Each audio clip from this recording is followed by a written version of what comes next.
다음 소개받은 금가게 남용입니다. 보잘것없는 저를 이렇게 좋은 곳에서 초청을 해줘서 감사를 드립니다. 교수님 너무 저를 칭찬을 많이 해주시는 것 같아요. 사실 칭찬이네 이거.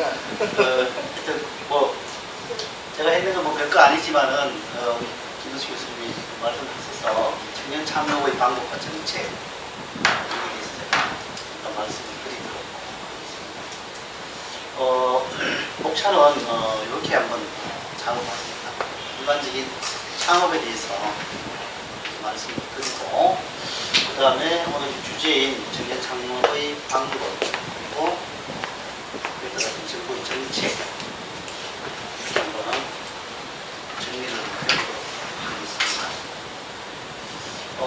뭐 일반적인 얘기가 될 수도 있을 것 같고, 요즘 잘 아시는 내용이라서 제가 어느 정도의 레벨에서 말씀을 드려야 될지 잘 모르겠는데, 혹시 좀 지루하다면 제가 말씀해 주시면 스킵하고 그냥 네, 먼저 창업에 대해서 일반적으로 말씀을 드리도록 하겠습니다. 우리가 왜 창업을 하는가, 여기에 대해서는 아마 많은 분들이 잘 알고 계시는 것 같은데, 뭐 경제 성장을 하는데 창업이 가장 큰 역할을 하고 있다, 이렇게 많이 보고 있죠. 그래서 특히 창업 중에서도 혁신, 기술 혁신형 창업, 우리는 기회형 창업이다, 그렇게 이런 이 기술 혁신형 창업이 많이 일어나는 국가는 성장을 많이 하고 있다, 이렇게 보고 있습니다. 그래서 새로운 산업이 만들어지고 새로운 자업이 만들어져서 이런 것들이 많이 만들어진 국가는 성장 발전해서 선진국이 된다, 이렇게 많이 보고 있습니다. 특히 요즘은 우리가 흔히 말하고 있는 4차 산업혁명의 시대니까 이 4차 산업혁명 시대의 핵심이 되고 있는 인공지능이나 IT, 로봇 이런 것 전부 다 기술혁신형 창업, 기회형 창업에 의해서 만들어졌다, 이렇게 보고 있습니다. 그래서 창업이 중요하다, 이렇게 많이 보고 있습니다. 근데 창업은 종류가 굉장히 많이 있는데, 일반적으로는 여기 있는 것처럼 신규 창업, 인수 창업, 승계 창업, 프랜차이즈 창업 이렇게 나누어 지고 있습니다. 우리가 일반적으로 말씀을 많이 하고 있는 창업은 신규 창업이다, 이렇게 보면은 되겠죠. 새로 기업을 만드는 거고, 그다음 인수 창업도 창업 형태는 해당이 되죠. 기존 기업을 인수를 하는 거고. 그다음에 승계 창업, 승계 창업은 가족 기업의 경우 부모님이 하던 사업체를 자식이 가업 승계를 해서 물러받아서 하는 창업을 승계 창업이라고 보고 있습니다. 이 승계 창업은 제2의 창업이다, 이렇게 해서 독일 같은 경우는 아주 적극적으로 정부 차원에서 육성을 하고 있는 그런 케이스가 있습니다.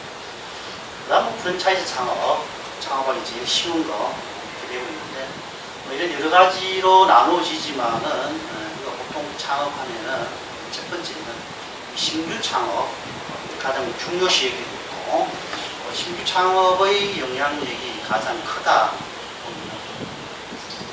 그래서 제가 오늘 말씀드릴 내용은 신규 창업에 대한 거다, 이렇게 보시면 되겠습니다. 사실은 저는 아까 교수님 말씀하신 것처럼 이 승계 창업 이쪽으로 저는 더 많이 연구를 했는데, 그건 다음으로. 그 다음에 창업을 또 이렇게 종류를 나누면은 우리가 잘 알다시피 나이에 따라서 창업을 이렇게 종류를 나누는데, 20대가 주로 하는 창업은 모험 창업이다, 이렇게 보고 있습니다. 오늘의 주제하고 관계가 있다, 이렇게 보면은 되겠죠. 20대의 모험 창업은 여기 있는 것처럼 본인이 전공을 원래 했는지 현재 직업이 뭔지 관계없이 모험적으로 획기적인 아이템을 갖고 창업을 하면은 20대의 모험 창업이다 이렇게 봅니다. 따라서 뭐 업종이 뭔지 분야가 뭔지 별로 크게 관심을 두지 않고 있고, 그 다음에 20대의 모험 창업은 성공이냐 실패냐 그거는 거의 중요시 않고 있습니다. 특히 실패를 하더라도 실패가 좋은 경험이 될 수 있는 것이 유일하게 20대의 모험 창업이다 이렇게 보고 있습니다. 그 이후에 30대는 뭐 선택 창업, 기반 창업, 40대 전문 창업, 50대 이상은 안전 창업 이렇게 많이 보고 있는데,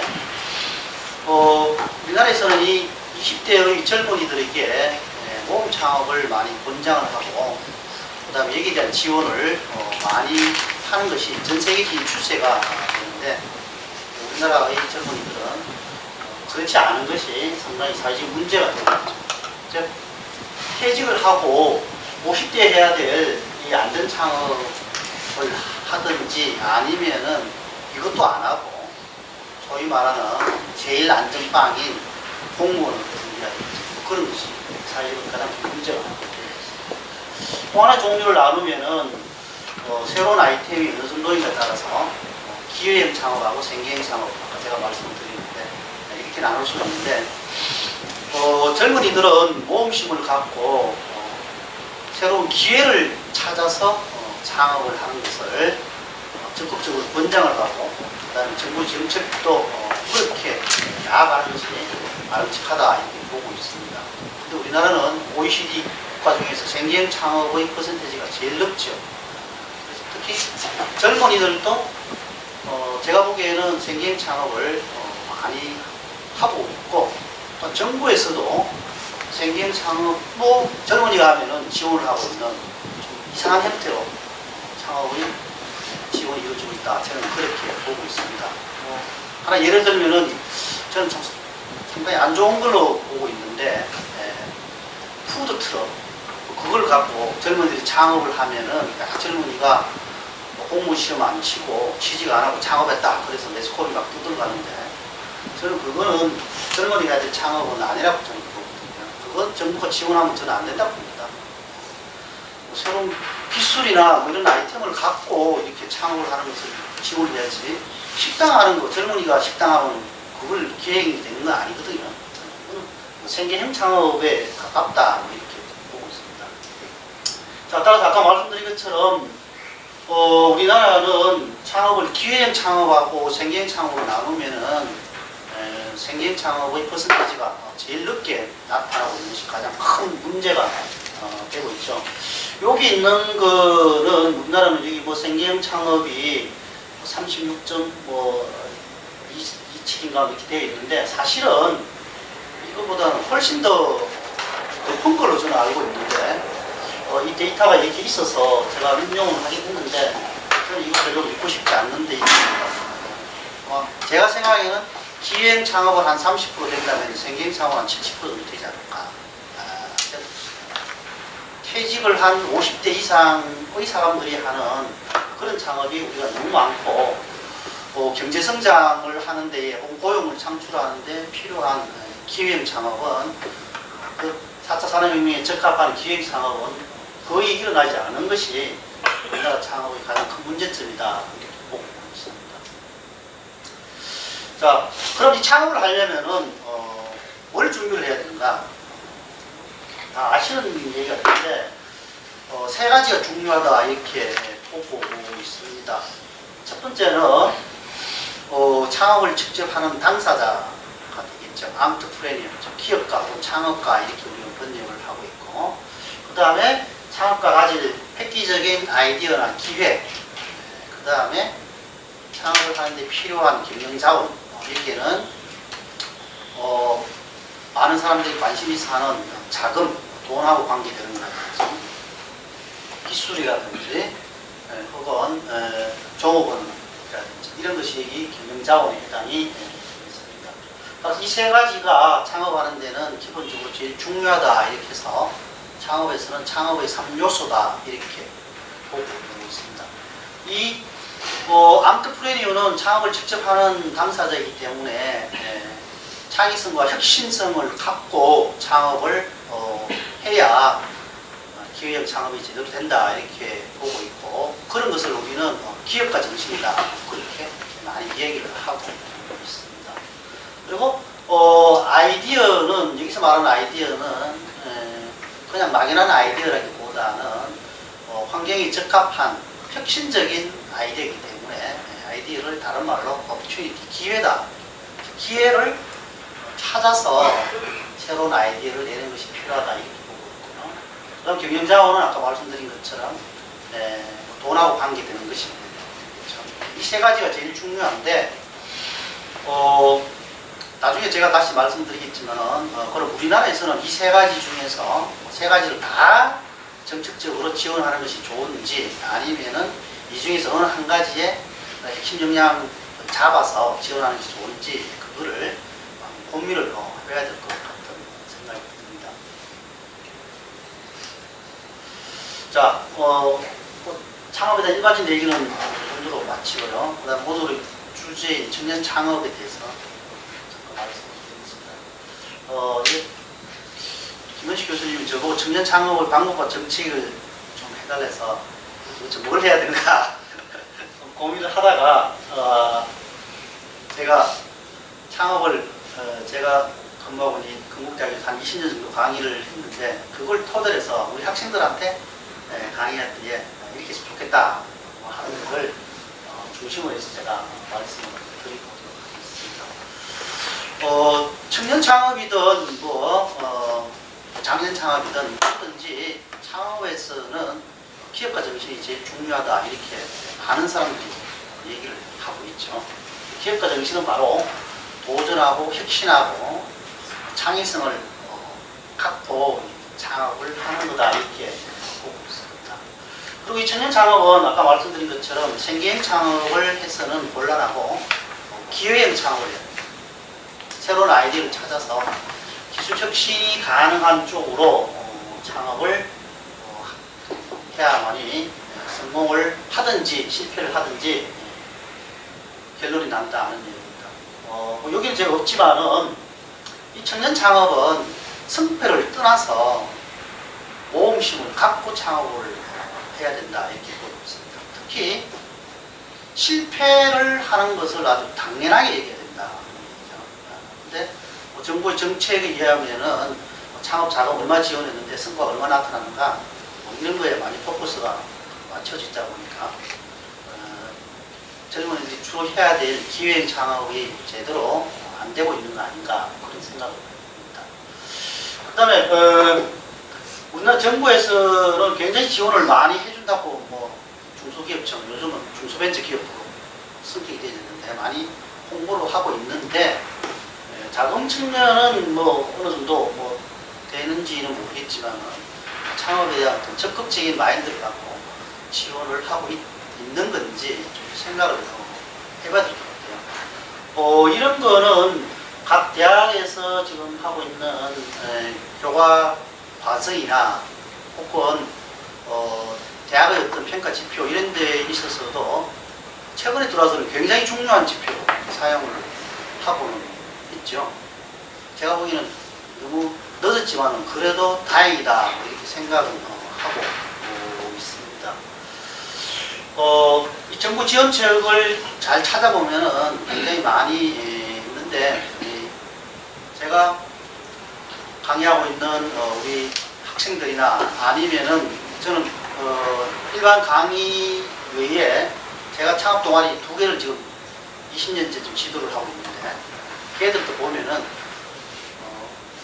학교나 정부에서 돈 주면은 그것만 사용하려고 생각을 하고 있지 어떻게 하면은 정말로 기회형 창업이 되는가 새로운 아이디어를 기술화시켜서 할 것인가 그런 고민은 거의 안 하고 있는 것 같아요. 즉 실패하면 큰일 나는 걸로 알고 있고 우리 사회 분위기가 그러니까 그것도 우리가 좀 고쳐야 될 것 같은 생각이 듭니다. 하여튼 젊은이들은 기업가 정신을 갖고 실패를 하나의 좋은 경험으로 생각을 하고 창업을 하는 것이 좋지 않겠는가 하는 얘기입니다. 따라서 조금이라도 실패를 성공으로 퍼센테이지를 높이기 위해서는 여러 가지 방법이 있지만 제가 생각했던 거는 여기 있는 것처럼 경험이 많은 장년 세대, 나이 든 세대하고 젊은이가 같이 힘을 합해서 창업을 하면은 어떨까 하는 이야기입니다. 이 소위 말하는 저희 오리지널 전공이 가족기업이거든요. 전 세계, 우리나라를 포함해서 전 세계의 창업을 출발할 때는 100% 가족기업의 창업이다 이렇게 보고 있습니다. 즉 가족의 지원이나 협조 없이 창업이 성공하기라는 것은 거의 불가능한 상황입니다. 그래서 장년 세대하고 젊은 세대가 힘을 합해서 젊은 세대가 갖고 있는 신세대의 아이디어나 혹은 참신한 하고 그 다음에 장년 세대가 갖고 있는 사회의 많은 경험, 노하우 그런 것이 힘이 합해지면은 성공 확률이 높아지지 않겠나 하는 생각입니다. 그래서 그거에 하나 예로 골프존을 많이 들고 있죠. 잘 아는 것처럼 실내 골프 프로그램을 만들었죠. 아버지하고 아들이 같이 창업해서 성공했다 이렇게 보고 있습니다. 자, 하여튼 이 젊은이들이 창업을 할 때는 저는 성패를 너무 생각을 할 필요가 없다. 어떻게 하면은 성공을 했는가, 거기에 주안점을 두고 할 필요는 없지 않는가. 오히려 정정당당하게 기업가 정신을 갖고 창업을 했는데 불구하고 실패를 했다면 그걸 더 칭찬을 하고 격려를 해주는 것이 젊은이들의 기회의 창업을 높일 수 있는 방법이 아닌가 하는 생각이 듭니다. 그래도 우리나라는 뭐 그렇지 않죠. 정반대죠. 젊은이가 창업하겠다면, 대학생이 창업하겠다면, 야, 너 창업하려고 대학 들어갔냐? 내가 이 창업하려고 등록되는 줄 아느냐? 뭐 이렇게 얘기를 많이 하고 있죠. 그러다가 실패를 하면은 완전히 패가 망신이 되고, 야, 너 때문에 내가 창피해서 못 다니겠다. 그런 얘기를 하고, 이거, 그런 걸 좀 없애야 되고, 창업의 결과는 너무 성급하게 결과를 찾으면 안 될 것 같아요. 그래서 제가 어떻게 할까 하다가 이 죽순이라는 것을 인터넷 사이트에서 보고 이걸 한번 찾아본 겁니다. 우리가 잘 아는 이 죽순은 4년 동안 이렇게 땅 속에 있다가 이제 4년이 지나면 죽순이 올라오고 시간이 지나면 이렇게 훌륭한 대나무로 이렇게 성장을 한다. 기사를 읽고, 야, 이거 창업도 이런 마인드를 갖고 해야 되는 거 아닌가. 특히 젊은이들은 성패는 필요 없다는 얘기입니다. 그거 강조를 하는 정부의 어떤 정책적인 차원, 자금 지원, 이거는 없어지지 않겠는가 생각이 듭니다. 그래서 이 젊은이든 뭐 늙은이든 창업에서는 이 기업가 정신이 제일 중요하고, 특히 젊은이들은 기회를 찾아서 혁신적인 사고방식을 갖고 창업을 하는 것이 참 중요하다 하는 얘기입니다. 그거를 우리는 기업가 정신이다 이렇게 많이 얘기를 하고 있죠. 혁신, 경영에서는 혁신을 중요적이라는 분들 계시는 다 아실 테니까 생략을 하고요. 그 다음에 창업을 하는 당사자의 남적 프로그램 기업가는 보통 업종을 정할 때에 어떻게 정하는가, 제가 데이터를 찾다 보니까 이런 얘기 있어서 제가 갖고 왔습니다. 먼저 본인이 좋아하는 일하고 잘하는 일, 이걸 한번 찾아야 되겠다. 좋아하는 거하고 잘하는 것은 좀 다르다고 보고 있는데요. 예를 들면은 제 딸도 고등학교 1학년까지는 공부가 잘 하다가 본인이 그림을 잘 그린다고 자꾸 졸라서 2학년 때 가는게 미술학원 보내달라 해서 홍대학교 미술학원을 한 학기 보냈더니만 한 학기 다니고 나서는 도저히 안 됐어. 내보다 잘하는 사람이 너무 많아. 그래갖고 2학기 가시 문과를 들었어. 그러니 수능을 잘 칠 이유가 없는 거죠. 이 좋아하는 거하고 잘하는 건 다르다는 얘기입니다.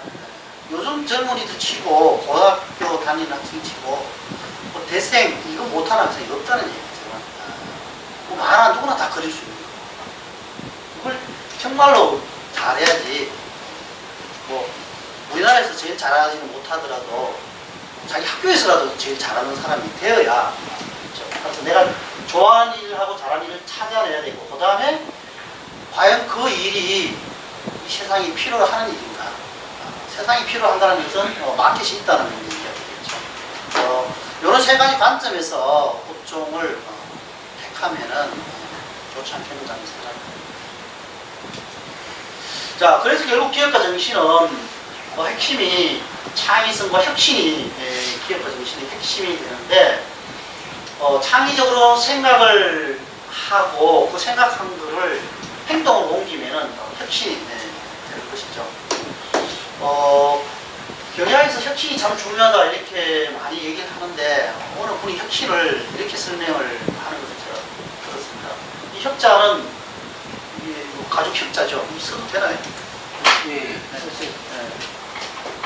가죽 혁자고 새 신자인데, 이거 잘 아는데, 가죽을 갖고 새로운 제품을 만드는 거다 뭐 이렇게 얘기하는데, 어느 분이 이렇게 설명하더라고요. 제가 시골 혁자가 이제 가죽이지 아닌지는 모르겠는데, 이거 가죽이라고 가정하고, 이 소가죽에다 가정하면 이 소가죽을 갖고 전혀 소가죽태가 나지 않는 이 혁대를 만드는 것, 이게 혁신이다 이렇게 설명을 합니다. 그래서 이 창업도 그런 것이 있어야 되지 않겠는가 하는 얘기입니다. 즉 창의적인 건 아이디어가 되겠고, 이 창의적인 아이디어를 행동으로 직접 옮기는 거, 그게 이제 가치가 만들어지게 되면은 기업가 정신이 된다. 가치를 창조한다, 가치를 만든다라는 이야기는 저는 가치를 기꺼이 지불하려는 금액을 가치다 이렇게 뭐, 예를 들어서 이거 새로운 혁신적인 제품을 만들어서 이거 10,000원에 판매한다 가서 이거 홍보도 안 하고 마케팅도 안 하고 가만히 있어도 고객이 와서 자기 호주머니에서 10,000원 꺼내서 이렇게 사면은 이게 진정한 가치다. 그게 많아지면 바로 이 기업에서 충분한 그런 문제가 되지 않나 하는 얘기입니다. 근데 불행하게도 우리나라의 기업 정신은 할수록 지금 퇴보를 하고 있다. 여기에는 뭐 87년부터 이렇게 2014년까지만 데이터가 있는데, 뭐 200이 넘다가 이렇게 2014년 100도 안 되고 있는데, 이전에는 기업가 정신 지수가 훨씬 더 높았다 이렇게 많이 보고 있습니다. 즉 우리나라에서 창업이 제일 많이 활발히 이루어지고, 그 다음에 경제성장이 고도로 일어났을 때의 70년대라고 80년대 초 이때까지는 우리나라가 전 세계에서 기업가 정신 지수가 제일 높았다 이렇게 보고 있죠. 그래서 이때에 나왔던 유명한 기업가들이 우리나라에서 세계적인 기업가로 아직도 전 세계 사람들이 기억을 하고 있습니다. 우리가 잘 아는 정주영 왕회장이라든지 혹은 이병철 창업주라든지 이런 분들이 살아서 기업을 많이 창업할 때는 기업가 지수가 세계에서 제일 높았다.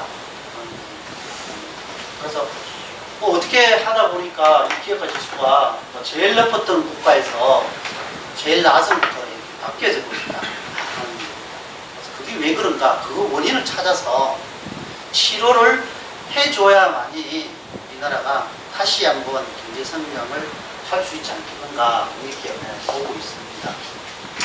따라서 제가 몇몇 사람들의 사례를 한번 갖고 왔는데, 너무나 잘하는 사례이지만 제가 말씀드리도록 하겠습니다. 청년들이 창업을 하려면은 제가 말씀드린 것처럼 이거 하면은 성공할 것인지 실패할 것인지, 혹은 실패해서 해가 망신을 당하고 저 미친놈 이런 소리를 부모로부터 듣지는 않겠는가, 그런 생각을 갖고 있으면 안 된다는 겁니다. 즉 실패하든 성공하든 관계없이 긍정적인 생각을 가지는 것이 창업을 하는 젊은이들은 꼭 이런 마인드가 필요하다 이렇게 보고 있습니다. 그의 하나의 예로 정주영 왕회장이 75년도에 우리나라 중동에 진출했을 때의 사례입니다. 우리가 잘 아는 얘기인데요. 박정희 대통령이 중동에 우리나라의 기업을 내보내려고 할 때에 먼저 청와대의 공문을 내보냈죠. 가서 한번 정말로 우리나라가 기업이 진출할 수 있는 지역인지 아닌지 알아보라고 했더니만 공무원이 와서 하는 말이, 아까 이 중동은 절대로 갈 수 없는 지역입니다. 가면 안 됩니다. 왜 안 되냐? 갔더니만 사방천지에 모래가 있고 물도 없고 날씨가 50도 올라가고 여기 가서 우리 근로자들이 일을 할 수가 없습니다. 이렇게 보고요. 그래서 뭐 거기서 끝났으면은 뭐 박정희 대통령이 안 되겠죠. 그래서 다시 한번 이 정중의 왕 회장을 불러서 그럼 이번에는 인작 한번 가봐. 갔더니만 똑같은 지역을 보고 왔는데 정반대로 보고 온 거죠. 온천지에 사막이 있다는데 너는 왜 임자는 여기가 진출하면 좋다고 얘기하냐. 아까 건설업에 필요한 모래가 지천에 깔려있는데 최고의 입적지입니다. 50도가 넘는다 하는데 어떻게 일할 건가. 낮에는 자고 밤에는 기온이 들어가는 밤이 일합니다. 물은 어디서 끌어 머리서 갖고 오면 됩니다. 뭐 이렇게 해서 우리가 진출을 했다는 얘기인데요.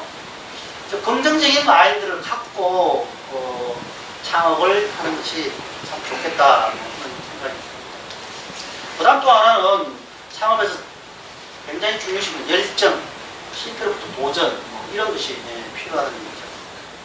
젊은이들이 갖고 있는 최고의 특징은 열정이고 정열이고 도전이고 뭐 그런 거다 이렇게 보는데 제가 지도하는 창업 동아리 학생들은 이런 열정을 찾아보기가 굉장히 힘이 듭니다. 지난해에 제가 지도하고 있는 창업 동아리 20주년 기념식을 했는데 기념식을 하나라도 안 해서 할 수 없이 제가 제 돈 주고 기념식을 했습니다. 참 교수가 이렇게 해야 되는가 그런 생각 드는데 저는 사실 이거 제가 받는 월급 얼마 안 되지만 그 중에서 매달 창업으로 장학금을 주고 있는데 그걸 이제 100만 원을 끊어서 창업동아리 회장한테 야, 내가 이거 줄 테니까 이거 갖고 해서 강남 이런 데 가서 하룻밤 잡아서 1박 2일로 20주년 동아리 한번 하자. 선배들 다 불러라. 그래서 겨우 억지로 제가 했습니다. 그래서 참 이걸 보고 참 한심하다는 생각이 들어서 올해부터는 그렇게 안 하기로 했습니다. 돈 줘봐야 아무 소용도 없더라고요. 그래서 얘들 지금까지 제가 몇 년 동안 창업 동아리 장학금을 줬는데 올해는 지금 안 주고 있습니다. 어떻게 쓸까? 얘들한테 돈 줘갖고는 기획과 정신이 살아나기는커녕 오히려 신학기가 되면은 저한테 창업 동아리 학생 회장하고 몇 명 와서 돈 달라고 찾아옵니다. 그래서 야 이거 제가 정말 잘못했구나. 괜히 애들한테 없는 돈이지만 창업 장학금 줘갖고 애들 버릇만 하고. 우리가 정부가 이런 거 아닌가? 남 교수님 개인 돈으로 주는 거예요? 학교에도 줍니다. 학교도 주는데 그게 이제 턱없이 모자리니까 예를 들면 네, 뭐 사업계획서 경연대회 나가는데 뭐 시제품을 만들어야 되잖아요. 시제품 만들려면 돈이 꽤 많이 들더라고요. 그럼 학교에서는 반밖에 안 주니까 모자란 거는 네, 그럼 한 시제품 만들어 100만 원 든다. 학교에서 한 50만 원 주거든요. 50만 원 너가 알아서 해야 하는데 애들 각출 절대 안 합니다. 근데 내가 줄게. 이렇게 해서 몇 년을 끌고 와서 전국대회 수상도 하고 뭐 그다음 뭐 실리콘밸리도 가고 뭐 그런 게 있었거든요. 거기 대박 터진 거 없어요? 있긴 있습니다. 그런데 있는데 대부분 실패를 했죠. 그 하나 말씀드릴까요? 한 10여 년 전인데 이거 좀 이상한데요. 제가 지도하는 학생만의 일이라고 보면은 좋겠는데 우리나라 대학에서 창업에 정신을 팔려 있는 학생들은 성적이 안 좋습니다. 문제야. 이 학생도 2학년 마치고 군대를 갔는데 제대를 하고 3학년에 복학을 하고 나니까 복학하려면은 뭐 자기가 성적을 어느 정도 받았는지 성적을 보면서 떼야 될 거잖아요. 성적을 다 떼보니까 F가 더 많아. 학점 땄는 것도 C이고 그럴 수밖에. 얘를 뭐 학교는 오는데 강의실은 안 오고 동아리 방에서만 살았으니까. 그래서 얘가 저한테 찾아와서 지금 성적 점수 저한테 보여주면서 창업 동아리 제가 지도하는 학생이 어떻게 하면 좋겠습니까? 너는 어떻게 하고 싶냐? 저는 이 성적으로는 1년 대학을 더 다니도 취직 못합니다. 제가 아는 거는 창업밖에 없으니까 창업하겠습니다. 그래 창업해봐? 그럼 너 창업 어떻게 할래? 뭐 창업에서 제일 중요한 것이 사업 계획서잖아요. 사업 계획서를 너가 한번 써와라. 대신 너가 정말로 창업을 하고 싶으면은 너 부모의 동의를 거두어라. 괜히 지도교수가 또 꼬질려서 창업을 해갖고 학부형으로부터 항의 전화 오지 않도록 그러했지만 이 학생이 아버지한테 설명을 했어요. 아버지가 다행히 창업을 해서 중소기업을 경영하는 사람이라서 창업에 대한 마인드가 있었어요. 그래서 이 학생이 창업하려면 돈이 필요하니까 10여 년 전이니까 돈이 많이 들어가죠. 지금은 뭐 앱 창업이 많으니까 돈 한 푼도 없어도 할 수 있는데. 그래서 1억이 드는데 사업계획 쓰는데 1억이 드는데 1억을 얘가 학생이 아버지한테 1억을 지원해 달라고 했어요. 그러니까 그 아버지가 참 훌륭해요. 제가 같았으면 한방 해버리고 말 텐데 1억이 돈이 엄청난 큰 돈인데 그래서 그 아버지가 한 말씀이 네가 사업계획서를 작성해서 내 앞에서 PT를 해서 내가 오케이가 되면은 5천만 원 지원해 주겠다. 나머지 5천은 네가 알아서 벌라. 그렇게 허락을 받았어요. 저한테 와서 얘기하길래 제가 확인 전화를 했죠. 맞았어요. 그래서 사업계획서를 써가왔는데 제가 지도를 많이 해서 사업계획서가 부모님 앞에서 통과가 되어 있었습니다. 그때만 해도 스마트폰이 나오기 전이었으니까 게임을 만들어서 휴대폰에 이렇게 납품하는 그런 그래서 얘가 이제 그걸 해서 이제 아버지는 오케이를 했어요. 그래서 아버지는 그럼 네가 5천만 원 벌어서 네 앞으로 된 통장에 5천만 원이 들어있으면 내가 5천만 원 주겠다. 아버지가 참 현명해요. 그래서 너 5천만 원 어떻게 벌래? 방법을 얘가 못 찾은 거예요. 그래서 내가 방법을 알려줄게. 사업계에서 경연대회 나가서 수상금만 모으면 충분히 1년에 5천만 원 모을 수 있다. 10년 전에 그게 가능했거든요. 네, 그래서 뭐 외부대회 1등 하면 뭐 1천만 원, 2천만 원 받으니까. 그래서 제가 계속 지도를 해서 한 5군데, 6군데 1등을 해서 5천만 원 모았습니다. 1년 만에. 네. 그래서 통장 입금시켜갖고 1억을 모았어요. 그래서 이제 게임 업체를 창업을 하는데 젊은이들이 창업할 때 제일 중요한 거는 이 창업 멤버가 좋아야 되는 거죠. 그래서 얘는 경영학 전공을 했기 때문에 기술적인 마인드가 부족한 거죠. 없는 거죠. 그래서 얘가 머리를 써서 중학교 동기, 고등학교 동기, 고등학교는 좋은 데를 나왔어요. 그래서 이 중에서 자기 동기 중에서 서울공대 박연 학생 3, 그 다음에 고대공대가 1명, 그 다음에 얘 5명이 한 팀이 되셔서 창업하는데 필요한 돈 1억은 얘가 되고 얘가 사장이 되고 게임은 공대 출신들 개발하고 그렇게 해서 창업을 해야 되는데 장소가 없으니까 창업보육센터는 제가 입주시키고 그래서 3년 만에 50억이 됐죠. 매출액이. 그래서 굉장히 성공을 해갖고 뭐 여간 3년쯤 하다 보니까 저보다 더 잘해요. 회사도 쪼개고 그러더라고요. 회사를 2개를 쪼개갖고 종업원이 30명, 20명, 50명이 되고 그렇게 됐습니다. 그래서 5년 만에 이제 회사 2개 사장이 되고 그랬는데 뭐 하여튼 굉장히 안 좋은 일이 있어갖고 지금은 어디 있는지 연락이 안 됩니다. 그래서 저는 이 젊은이들이 창업을 해서 매출액이 억대 단위로 넘어가면은 저는 결혼을 하라고 얘기합니다. 남자들. 얘가 강남에 있는 룸사롱 마당한테 시키라고. 자기 전 재산 다 줘버렸습니다. 그럴 수도 있구나. 네.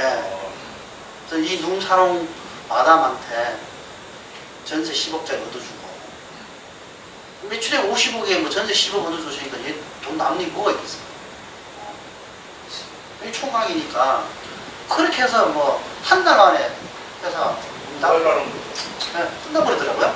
그래서 제2의 창업을 잘못했다.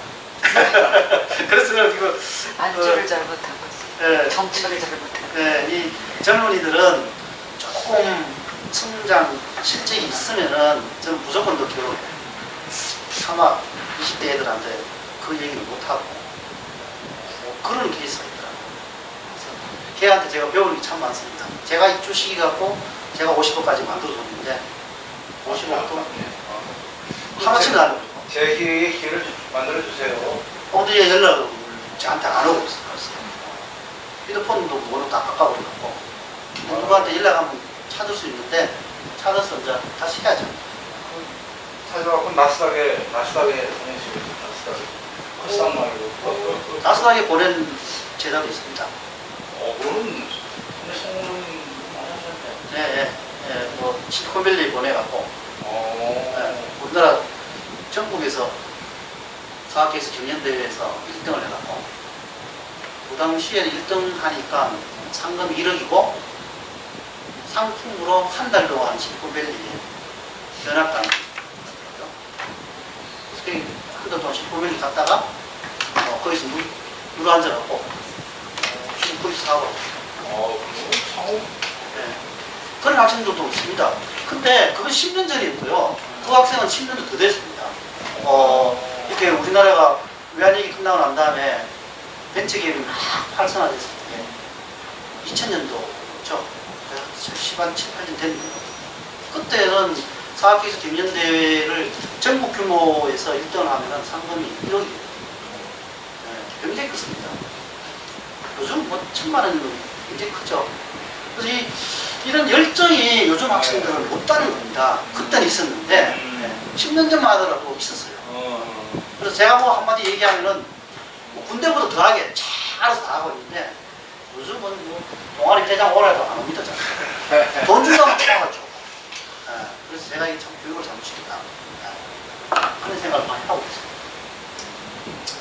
그 다음에 청년들은 뭐 일반인도 마찬가지인데 강점, 내가 잘하는 게 뭔지 이걸 찾아내서 이걸 내 것으로 만들어야 되거든요. 보통 우리는 인간이기 때문에 뭐 못하는 것도 있고 잘하는 것도 있고 그렇죠. 근데 창업을 하려면은 못하는 거를 잘하도록 만드는 것도 중요하지만은 그보다 더 중요한 것은 강점을 최고의 강점으로 만드는 것. 내가 잘하는 게 있다면은 우리나라에서 1등이 되도록 한다.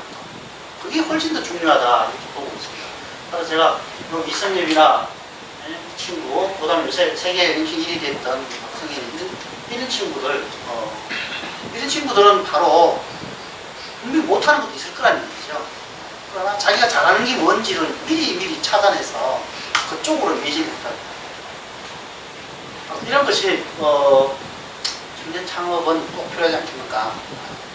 그래서 창업할 때에 저는 출발점을 어디로 보고 있는가 하면은 자기 분석부터 보고 있어요. 자기 분석. 내가 뭐 잘하는지 못하는지 알아야 강점을 찾아내고 그걸 이제 더 잘하도록 만들 수 있겠죠. 근데 제가 창업론 시간 첫 시간에 들어가서 하는 얘기가 있는데 여러분 잘하는 거 3가지 못하는 거 3가지 적어내라고 이렇게 얘기합니다. 그러면은 우리 학생들은 잘하는 거 적어내라면은 잘하는 거 하나도 없습니다. 굉장히 겸손하죠. 못하는 거 적어내라면은 교수님 저 영어 못합니다. 컴퓨터 못합니다. 전부 성적하고 연결을 짓는다는 얘기죠. 성적하고. 창업은 성적하고 관계가 없는 거거든요. 네. 어떻게 보면 아까 제가 말씀드린 것처럼 공부 못하는 애들이 창업하면은 더 성공을 할 수 있는 퍼센티지가 더 높아지더라 하는 얘기입니다. 그래서 정말로 공부 잘하는 학생들이 창업해서 성공을 할 수 있도록 미국이나 이스라엘이나 이런 나라처럼 그런 풍토를 우리나라에서 만들어줘야 되지 않겠습니까? 내 분석을 먼저 하고 그 다음에 잘하는 것 그걸 더 잘하도록 만드는 거예요. 뭐 예를 들면은 뭐 제가 원하는 답 중에는 너 잘하는 건 뭐냐? 교수님 저 술 잘 먹습니다. 교수님 저 연애 잘합니다. 교수님 저 친구 많습니다. 뭐 이런 거를 저는 원하는데 전부 성적하고만 연결이 성적하고 창업하고는 그 관계가 없는데 따라서 뭐 대인관계가 좋다면은 친구가 많은 것이고 친구가 많다면은 그 중에서 내가 못하는 것을 도와줄 창업팀이 있을 수 있다는 거죠. 그런 걸 찾아내는 것이 중요하다 이렇게 보고 있습니다. 자, 그럼 결론이 되겠는데요. 청년 창업의 정책, 그러면 정부에서 어떻게 했으면 좋겠는가 하는 이야기인데 이건 제가 제일 싫어하는 것이 뭐냐면은 공무원 되겠다 하는 거. 그런 학생 제 강의 들어오지 말아야 돼요. 그래도 들어오긴 들어오는데 데이터를 찾아봤더니만 80년대하고 90년대 초까지는 구급공무원 경쟁률이 10몇 대 1이고 10년이 지났으면은 30몇 대 1이고 최근에 들어와서는 60대, 70대 1이 넘더라. 데이터가 최근에 없어서 그런데 아마 지금은 이거 더 높을 거라고 보고 있습니다. 세상에 구급공무원 하는 데에 경쟁률이 70대 1, 80대 1 되는 나라 이게 나란가? 저는 그렇게 이건 안 된다는 얘기입니다. 왜 그런가? 구급공무원 해봐야 우리가 알다시피 연봉 얼마 되겠어요? 한 2천만 원이나 되나요? 더 돼요? 대대가 3천만 원 되나? 네. 그거 하려고 이렇게 많은 젊은이들이 신림동 고시방에서 머리 사매고 2년, 3년 공부를 하고 2년, 3년 동안 창업을 공부해서는 얼마나 더 우리나라가 발전할 건가. 그래서 왜 그럴까로 보니까 어느 한 기관에서 조사를 했는데 나이대별로 우리나라에서는 안전 위주로 생각을 하고 있다. 10대가 제일 높았어요. 20대, 20대가 제일 높았어요. 나이가 들면은 이게 좀 줄어드는 거예요. 그래서 이거 왜 그런지 이걸 우리가 연구를 해서 이게 대책을 세워야 될 것 같아요. 아니 60대가 더 잘한단 말이에요. 예. 이게 맞다면은 우리가 더 선택이네요, 그러면. 예. 맞습니다. 예. 저도 60대인데 이게 제일 낫다는 얘기죠. 이게 이래서는 되겠는가. 20대가 이게 제일 낮아야 되는데 20대는 모험 창업하고 기회형 창업을 하고 실패도 좋다 이렇게 해야 되는데 이웃 일본에서는 창업에서 실패하면은 정정당당하게 실패하면은 잘했다고 해서 실패상을 준다고 해요. 실패상. 이 실패상. 그래야 도전. 네, 공부 잘해야만이 상 주는 게 아니고 창업에서 너 실패 잘했다 상 준다는 그것도 있어야 되지 않겠는가 그거요. 그래서 이게 있는데 이게 실리콘밸리에서는 실패 축제라는 것도 하고 또 실패 박물관도 있다는 얘기입니다. 2008년도에 실리콘밸리 시작을 해갖고 내가 왜 실패했는지 그거를 아주 자랑스럽게 다른 사람한테 설명을 하고 그러면 그 설명을 들은 사람들이 야 나는 그렇게 안 해야 되겠구나 그런 것을 한다는 거예요. 사과 비신 리뷰에서도 보면은 좋은 실패하고 나쁜 실패를 구분을 하고 있다는 거예요. 좋은 실패는 뭔가 실패 안 하는 것이 좋은 실패가 아니고 한 번 잘못했으면 두 번째 창업할 때는 반복을 안 하면 더 좋은 실패다.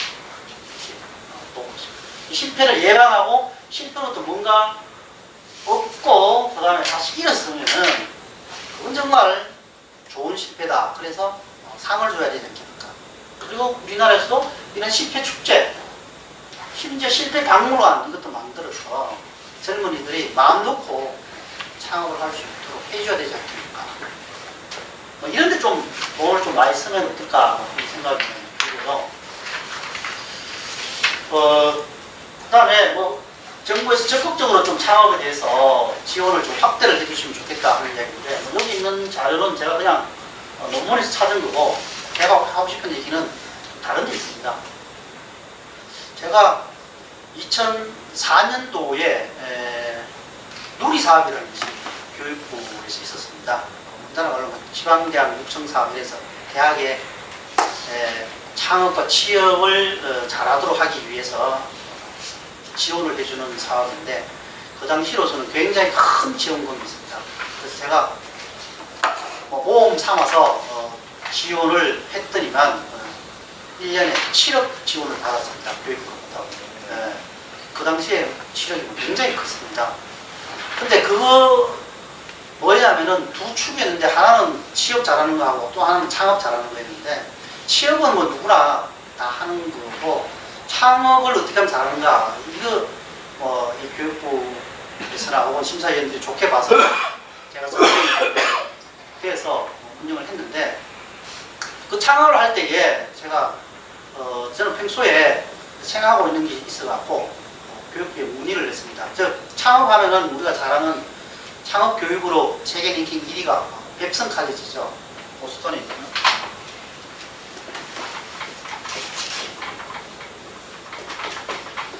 이 보스턴의 이 뱁슨 칼리지가 창업에서는 세계 랭킹 1위로 이렇게 나타나고 있는데, 이 뱁슨 칼리지에서 대학생들에게 창업 교육을 어떻게 시키고 있나, 그걸 제가 보고 이해하는 것만큼 이거 우리나라에도 한번 도입을 해보자 해서 제가 시도를 하려고 했습니다. 이 뱁슨 칼리지는 지금도 그렇게 하고 있는데, 여기는 이 뱁슨이라는 사람이 대학을 만들어서 보스턴 인근에 있는 웰레슬리라는 지역에 있는 정말로 좋은 대학입니다.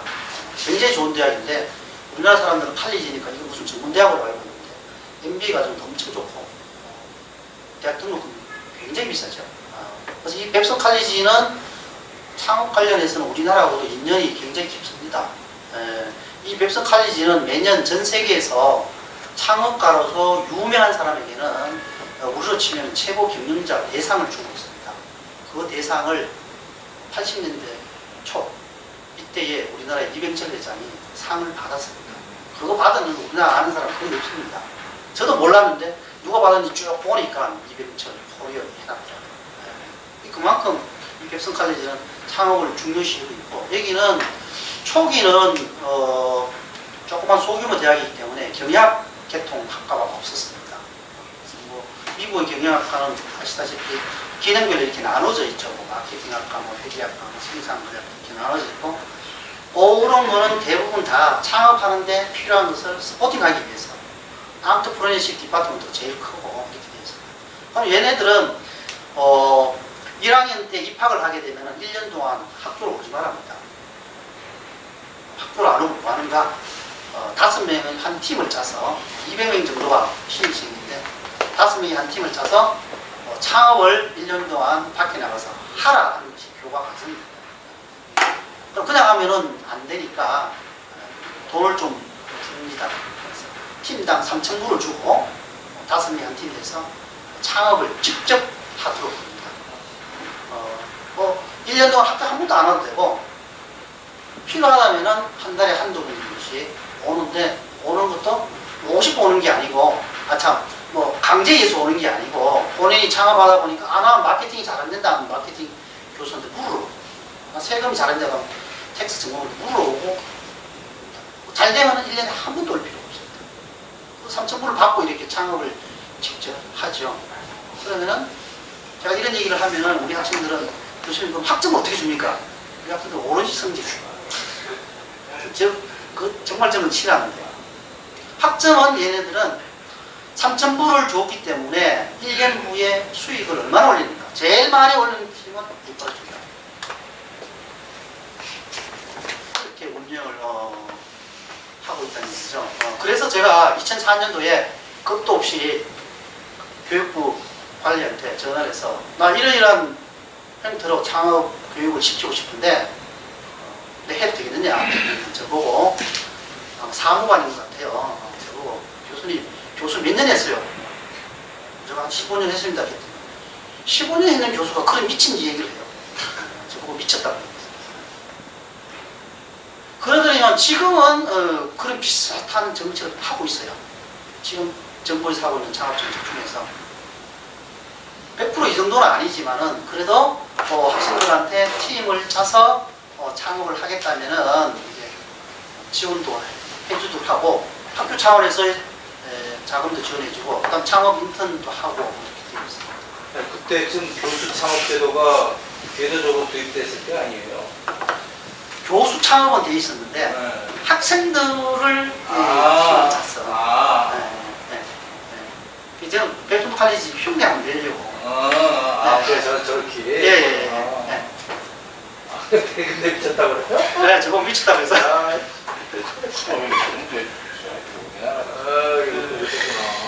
네.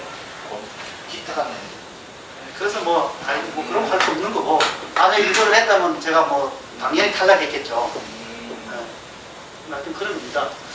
여기 보면은 뭐 실리콘밸리하고 그다음에 중국의 실리콘밸리를 선전 이렇게 많이 일을 하고 있죠.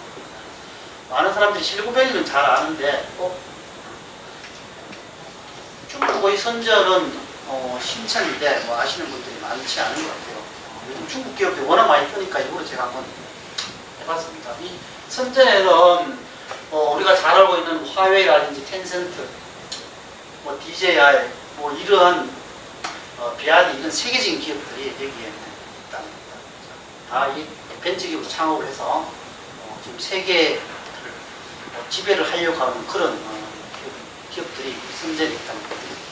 따라서 우리는 그러면 미국의 실리콘밸리하고 중국의 선전 이 두 가지로 만약에 비교를 해본다면 이 중에 어떤 형태로 해야 될 것인가 그것도 한번 고민을 해봐야 될 것 같고요. 그 다음에 뭐 비슷한 얘기인데요. 그래서 제가 한번 요 밑에 있는 거는 제가 답답해서 평소에 생각했던 거를 한번 적어봤는 겁니다. 학술적으로는 뭐 근거가 뭐 될지 안 될지 모르겠는데 요즘 학생들은 어떻게 하면 취업을 잘할 것인가 거기에 매진이 되어져 있는데 대학 다니면서 고등학교 다니면서 창업을 했던 경험이 있으면 그것도 취업하는 데에 스펙으로 이어버릴까 어떻게 보면 안 좋은 거죠. 취직하기 위해서 창업하는 수단으로 생각하는 거기 때문에 저는 창업 전공자로서 자존심이 상하지만은 하도 취업하니까 이런 거 한번 생각을 해봤고요. 아까 말씀드린 젊었을 때에 창업을 해서 실패를 하게 되면 그거는 좋은 캐리어다. 그렇게 인정할 수 있는 사회 분위기가 됐으면 좋겠고 그 다음에 이거는 제가 쓸까 말까 하다가 그냥 제 경험을 썼는데 사업계획서 경연대회나 혹은 창업 관련 외부에 나가서 심사를 하게 되면은 저도 심사를 많이 해봤는 중에 속하는데 심사하게 되면은 대부분 어느 대학 출신들이 발표하는가 그것만 보고 있습니다. 사업계획서 이거 잘 안 봐요. 네. 그래서 뭐 소위 말하는 스카이렉 출신이다 그러면은 1등 이렇게 합니다. 이런 환상에서 벗어나야 되지 않습니까? 네. 뭐 반드시 그렇다는 아닌데 그런 경향이 좀 많이 있었다. 최근에는 많이 없어진 걸로 저는 알고 있는데 그러니 아직도 남아있다라는 거는 정말 안 좋은 거다. 창업하는데 뭐 대학 안 나오면 어떻습니까? 저는 고등학교만 나와도 관계없다고 보거든요.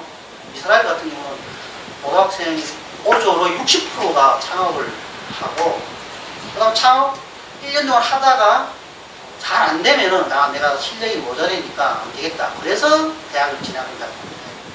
우리는 그 정도는 안 되더라고요. 우리나라에 고졸 창업 계정은 없어요? 있습니다. 있죠. 있는데 주로 어디서 하는가? 소위 말하는 특성화 고등학교. 우리 때의 공고, 상고 뭐 이런 학생들이 대학에 특기생으로 진학하려고 창업을 하는 거지 정말로 창업하려는 학생은 거의 없다는 얘기죠. 네. 걔네들은 대학 나다 이렇게 특기생으로 이렇게 입학을 시키군요. 우리 학교도 제가 만들어서 몇 년 한 적이 있습니다. 특성화고등학교 공고나 상고 뭐 요즘은 뭐 디자인고 뭐 이런 게 많던데 걔들 중에서 고등학교 때의 창업 경영이나 이런 거를 이제 내신으로 평가해서 너 이 정도 되니까 외부대에 나와서 뭐 했으니까 너는 입학해. 그렇게 해서 입학을 시킨 적이 있습니다. 근데 그렇게 입학을 시켰더니만 저는 굉장히 잘하는 줄 알고 입학을 시켰거든요. 얘들이 들어와서는 하나도 창업 안 합니다. 관심이 없어요. 목표가 대학 들어오기 위한 수단이었다라는 것을 제가 한 3년 동안 해보고 알았다가 없어버렸습니다. 제가 입학처에 건의를 해서 만들어서 제가 없어버렸습니다. 이 모든 거는 진학, 대학 진학 아니면은 취직에 포커스가 맞춰져 있지 진정한 의미의 창업은 거의 없다는 얘기입니다. 그 다음에 또 하나 제가 말씀드린 것은 아까 제가 잠깐 말씀을 드렸는데 장년하고 젊은이가 조화와 협력을 해서 가족주 창업을 좀 활성화시킵니다. 특히 요즘 우리나라의 50, 60대에 맹태에서 굉장히 많은 사람들이 아주 아까운 재능을 지금 스키고 맨날 등산만 하고 있죠. 그런 많은 젊은이들하고 창업을 하고 싶어하는 경험이 없는 젊은이들하고 이렇게 매칭을 시켜주면은 어떨까 그런 생각을 해봤습니다. 그래서 약간 골프존도 말씀드립니다. 자, 그렇게 하려면 결국은 이게 카이스트 이민아 교수가 많이 주장하고 있는 시리얼 안토프레인스, 연속 기억과 정신이다. 이렇게 전공 용어로 얘기하는데 좀 크게 중요하진 않고요. 창업을 한 번 해서 성공한 사람은 계속 창업을 해요. 그러나 우리나라는 이런 창업에 성공해서 계속 창업하는 사람은 거의 없다 이렇게 봅니다. 구티어 예를 든다면은 메디슨을 창업한 메디슨 그 가문들이 계속 창업을 하고 있지만은 세계적인 기업가는 못 되고 있고 미국이나 이런 유럽 쪽은 한 번 창업을 해서 계속 창업을 하는 그런 사람들이 굉장히 많다 하는 겁니다. 예. 그래서 페이스북을 창업을 한 마크 zuckerberg라든지 아니면은 뭐 스카이프 자식들을 해외에 유학 보낸 사람들은 무료로 화상통화로 스카이프를 창업한 스웨덴 이런 기업들은 그것만 창업하고 끝나는 게 아니고 계속 다른 벤처 기업을 계속 창업을 하고 그보다 더 중요한 것은 아까 말씀드린 실패하는 기업가에도 재도전의 기회를 많이 줘야 됩니다. 요즘은 거의 없어졌다고 듣고 있는데 보정제도 요즘 거의 없어졌다고 보고 있는데 아직도 이게 남아있다는 얘기예요. 이게 창업을 해서 이제 좀 더 성장을 하려면은 자금이 필요한데 이 필요한 자금을 대출을 많이 받아서 하는데 그게 잘 안 되면은 이제 실패자로 해서 찍혀갖고 카드도 못 만들고 심지어는 거기에 쫓겨나게 되는 그런 문제가 많이 나오고 있습니다. 이런 것에 대한 것이 좀 많이 개선이 되어지면 좋겠다는 생각이고요. 이건 아까 제가 말씀드렸고 하여튼 실패에 대한 패러다임을 전환할 필요가 있습니다. 하여튼 젊은이들은 걱정하지 말고 창업해라. 그런 사회 분위기, 그 다음에 어떤 정책 이런 것이 있으면 좋겠습니다. 자, 그러다 보니까 우리나라는 자수성가형 기업가가 실제적인 의미의 자수성가형 기업가가 여기는 이런 국가들하고 비교해보면 제일 적다는 겁니다. 실제는 자수성가형 기업가를 벽으로 본다면 우리나라는 실제적인 의미의 자수성가형 기업가는 25.9% 있고 요거에 있는 요거는 가업성계 너무 잘 만나서 소위 말하는 금수저 출신입니다. 이게 우리는 너무 많다는 겁니다. 우리는 부모 잘 만나면은 웬만하면은 금수저들은 다이아몬드 수저들은 자수성가형 기업가다 이렇게 되고 있다는 거죠. 이게 여기 있는 영국이나 중국 아니면 일본처럼 미국만 해도 괜찮죠. 자수성가 열심히 창업해서 잘하면은 나도 흑수저에서 금수저, 다이아몬드 수저가 될 수 있다라는 그를 일반 젊은이들한테 심어줘야 될 것 같아요. 퍼센테이지 이렇게 나오고 있습니다. 중국은 아직까지 이거 자본주의가 정책이 얼마 안 됐기 때문에 그렇다 치더라도 영국이나 일본 같은 경우는 80%를 넘고 있거든요. 우리는 요즘은 시골에서 아무리 똑똑해봐야 성공하기 어렵다. 그러니까 이 창업을 안 하려고 하고 있고 어떻게 하면 잘난 부모 밑에서 태어났다. 선택사항은 아니지만 그렇게 되니까 이거 참 문제다. 자, 그렇게 되다 보니까 창업하는 사람들이 가장 꽃으로 여기는 유니콘 기업 이게 우리는 거의 없다는 겁니다. 즉 창업 초기 스타트업 기업 중에서 가치가 10억 달러 이상 되는 기업을 유니콘이다 이렇게 이런 유니콘이 되는 것이 이 스타트업 창업하는 사람들에 있어서는 완전 드림이죠. 꿈인데 미국은 제일 많고 중국이 그렇게 많다는 겁니다. 아까 그 선전을 중심으로 해서 이렇게 많습니다. 우리나라는 여기 있는 것처럼 쿠팡, 넷마블 이 정도 밖에 안 된다 이렇게 보고 있습니다. 그러니까 요즘 우리나라 사람들이 누가 창업하려고 합니까? 하는 거죠. 미국이나 중국처럼 이렇게 창업해서 열심히만 하면은 나도 흑수저가 금수저 될 수 있다라는 희망이 있으면 하겠는데 그런 희망이 거의 없어진다. 여러 가지 이유가 있겠죠. 예를 들면 정부의 규제가 심하다라고 해서 우버 미국에서 굉장히 보편화적인 우버는 우리나라 지금 아직도 적으로 금지가 되어 있죠. 우리나라는 카톡에서 택시를 많이 부르는데 카톡에서는 택시를 부르면은 부르고 난 다음에 오는 거죠. 근데 우버는 부르기 전에 이미 와 있다. 과연 불렀을 때 오는 택시하고 부르기 전에 내가 어디 갈 것인지 미리 알고 오는 우버 택시하고 누가 경쟁에서 이길 것인가? 말할 필요가 없단 말이에요. 우버는 어떻게 아는가?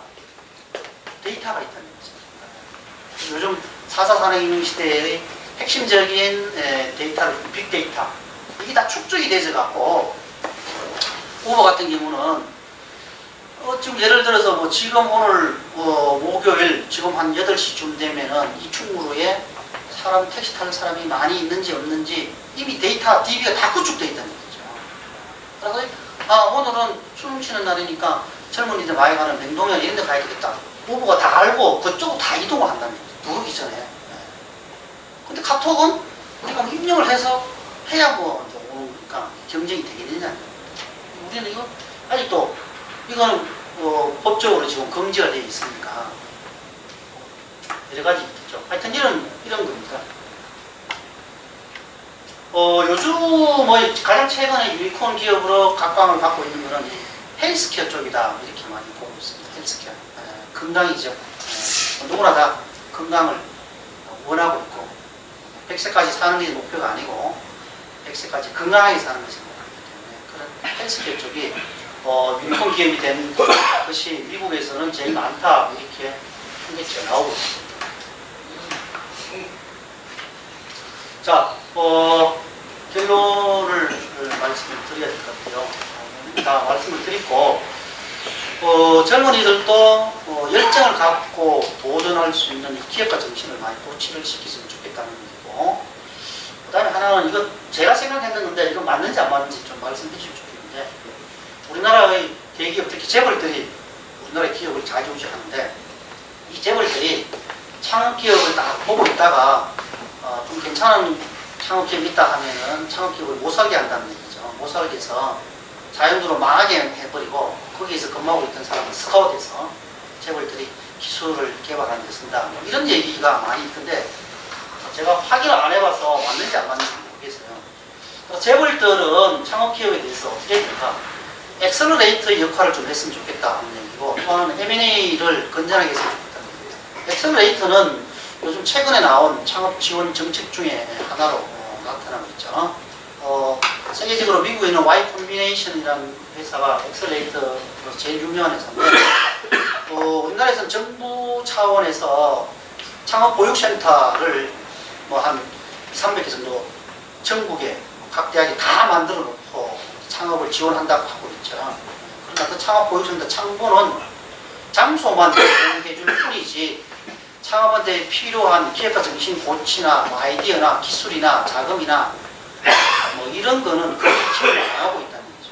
그런 거를 다 지원을 해주는 창업 지원 기업을 우리는 엑셀러레이터다 뭐 그렇게 표현을 하고 있습니다.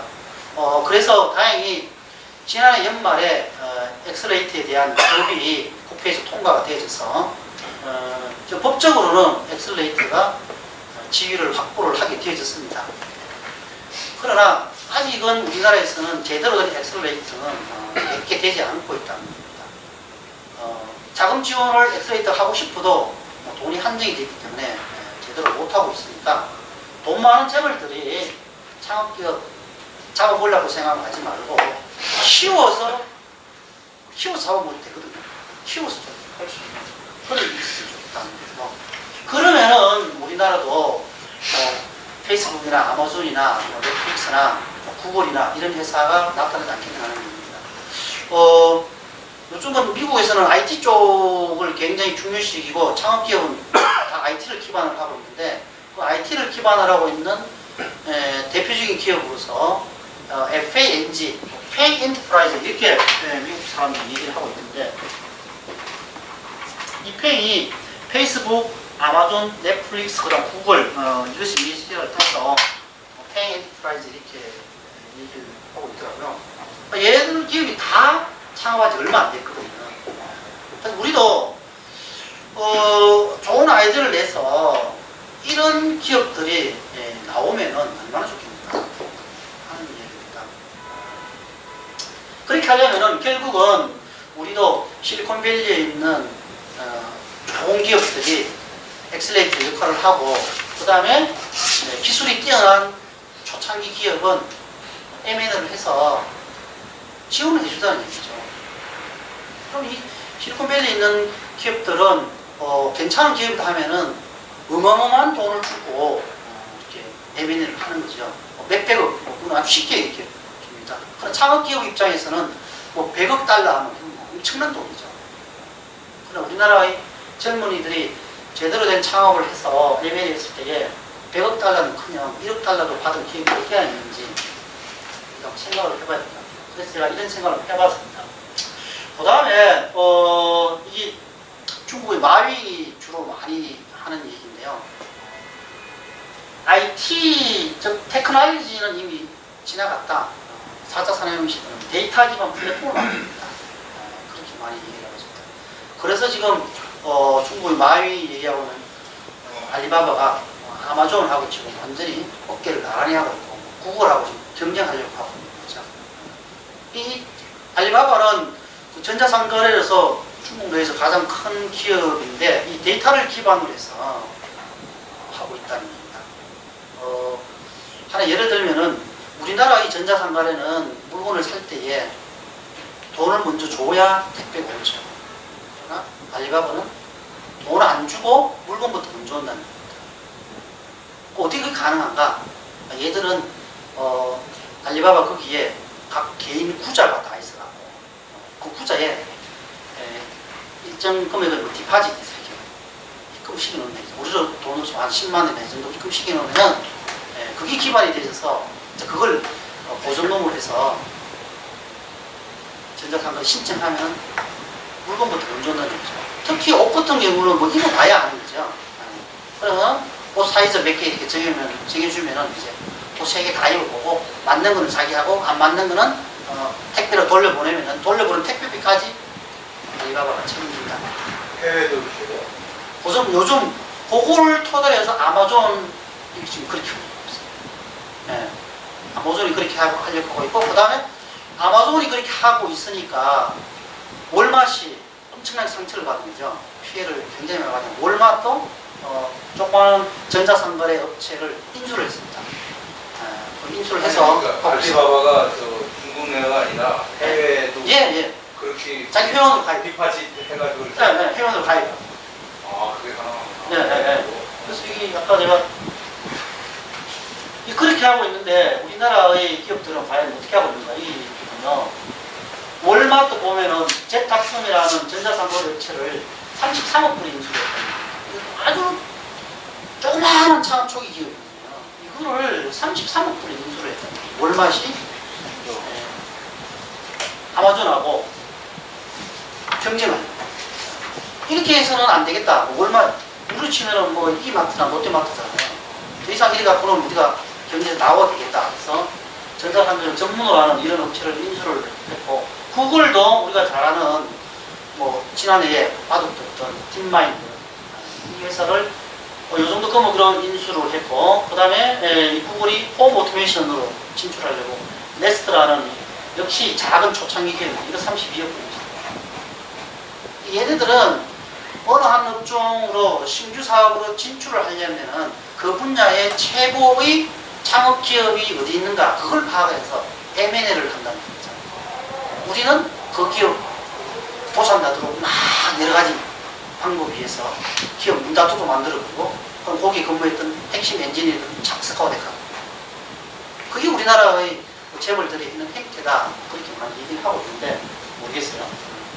그 다음에 우리가 잘 아는 소프트뱅크도 보면은 우리 뭐 일본의 제일교포가 주축이 된 소프트뱅크 비전 펀드라는 것을 만들었습니다. 애플과 퀄컴, 또 사우디의 코코 펀드 같이 해서 이 정도의 금액을 만들어 갖고 뭐 하는가? 초창기 기업에게 투자를 합니다. 대출을 해주는 투자를 합니다. 로봇을 주로 만드는 이 회사, 그다음 농업기술하는 이런 회사, 자율주행차 이런 회사에게 투자를 해서 그 회사에서 성과가 나도록 도와준다. 기술이 있고 능력이 뛰어난 기업은 창업 초기 기업이지만 적극적으로 크도록 이렇게 지원을 해준다는 얘기죠. 결국은 초기는 이런 지원을 해주면은 지원금이 돈이 나가는 것처럼 보이지만 실질적으로는 자기한테 다 도움이 되거든요. 이런 식으로 지금 서구의 이 대기업들은 투자를 하고 있고 엑셀런트 역할을 하고 있는데 우리나라의 재벌들도 그런 식으로 하면 어떨까 뭐 이런 생각이 들어서 제가 이렇게 좀 써봤습니다. 그렇게 하려면 결국은 데이터 기반 플랫폼이 구축이 되지 않는다. 빅데이터가 구축이 되어서 이쪽의 전문가들을 우리가 많이 육성을 해야 됩니다. 플랫폼을 구축한다는 것은 데이터를 무료로 주겠다는 얘기죠. 오픈 이노베이션을 하겠다는 그런 지지가 됩니다. 근데 우리나라는 아직도 상당수의 기업들은 자기 어떤 기술을 갖고 있으면은 크로즈 해버리고 개방을 안 하고 있죠. 그다음에 여러분 제가 얘기했던 실패를 하나의 커리어가 되죠. 엄청 좋고 창업도 정말 제가 싫어하는데 할 수 없이 한번 창업도 취업하는 자리에서 폐부로 해주면 그래도 좀 창업하는 사람이 되지 않겠습니까? 그런 생각을 저 혼자 한번 해봤습니다. 이 정도로 제가 하긴 하실